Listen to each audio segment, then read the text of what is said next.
My millionaire uncle discovered. I was living in my car after the divorce from my cheating wife while working 3 jobs to survive. Meanwhile, my ex and her lover, a lawyer with a grin like an executioner, seized my property, my savings, and even the trust fund that kept his firm afloat. The message arrived at 2:13 a.m.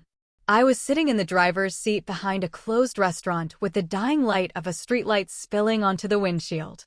The phone vibrated once. It was from my uncle, a man who hadn't written to me in years. "Why are you sleeping in your car?" I stared at the screen until the battery turned red. I didn't respond, not because I lacked words, but because I had too many. None clean, none sharp enough to cut through the silence I'd been living in. The leather of the seat dug into my back.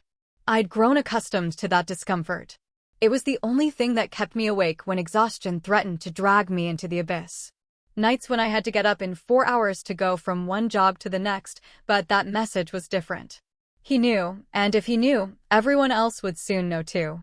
The carefully hidden wreck of my life, the divorce, the stolen property, the humiliation in court, was no longer just my secret wound.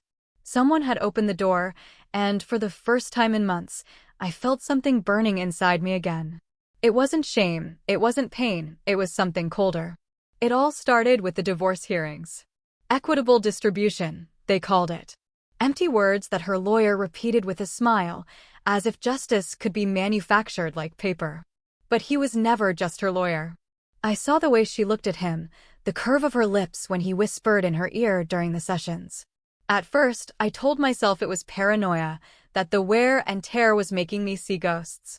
Divorce has that poison about it, corrupting perception and turning shadows into threats. But then I noticed how he lingered at the end of each hearing, how his cars disappeared down the street, how his wedding ring glittered during the day and disappeared at night just before he re-entered the courtroom. Perfect. Rehearsed. I remained silent, signing papers that made my house, my savings, and even my future collateral for his company. My inheritance was drained into accounts that no longer belonged to me. The judge spoke with indifference. The lawyer smiled, she smiled, and I smiled too, because while they thought they'd left me bare bones, they hadn't touched the one thing they should have feared, my patience. Patience bought me time. Time gave me clarity. My car stopped being a shelter and became a barracks, a listening post, a workshop where I turned the fragments of my broken life into weapons. 3 jobs kept me moving, but the hours between them were mine. Phone records, bank statements, paper trails that the lawyer arrogantly left behind, convinced his victory was eternal. I first discovered the trust fund transfer small, discreet, almost innocent, but patterns emerge when you know where to look. They weren't going into his personal account, that would have been too obvious. The money was seeping into his office, sustaining a firm that should have died years ago. I remember my hands going numb as I stared at the ledgers. Every dollar signed off as support, fees, adjustments. She hadn't just abandoned me, she'd funded her escape with my own blood. I never confronted her. So I didn't give her the pleasure. She thought I was broken. She wanted to see me broken. That mirage protected me while I laid the groundwork for something much purer, a kind of revenge that doesn't scream, that whispers and never lets go. The proof arrived in a manila envelope. Inside were records, certificates, transfers, enough correspondence to destroy them both with surgical precision. I didn't print it for myself, I printed it for her. I waited for her to meet me at a cafe, the last remaining formality. She expected to find an exhausted, docile man, unable to resist. I slid it across the table. Wordless. She frowned, hesitated, then opened it. Her eyes moved quickly at first, then slowed. Her breathing hitched, her hand trembled. She tried to compose herself, but her face betrayed her. A twitch at the corner of her mouth, a spasm, a silent collapse. Finally, she looked at me. Her lips parted. No sound came out. I didn't move. She already knew that I knew, and nothing I said could undo it. When she finally spoke, her voice was fragile. "You wouldn't." I let the pause stretch until it broke. Then I leaned in just enough for her to hear the words that had been in my throat for months. "I already did it." The color drained from her face. She understood what it meant. The copies weren't just in her hands, but also in my uncle's, in the financial committee that oversaw the fund, in places she could never reach. Her lover's office would collapse under the weight of the exposure. The business she built with my stolen goods would collapse. The reputation she believed untouchable would rot. I didn't raise my voice. I didn't threaten. It wasn't necessary. The truth was already doing what fury could never achieve. She reached for mine, instinctive, desperate. I pulled it back before she touched me. That rejection hurt her more than any curse. I stood up and left the cafe without looking back. The air outside was sharp, clean. For months I'd carried his lies in my chest like smoke.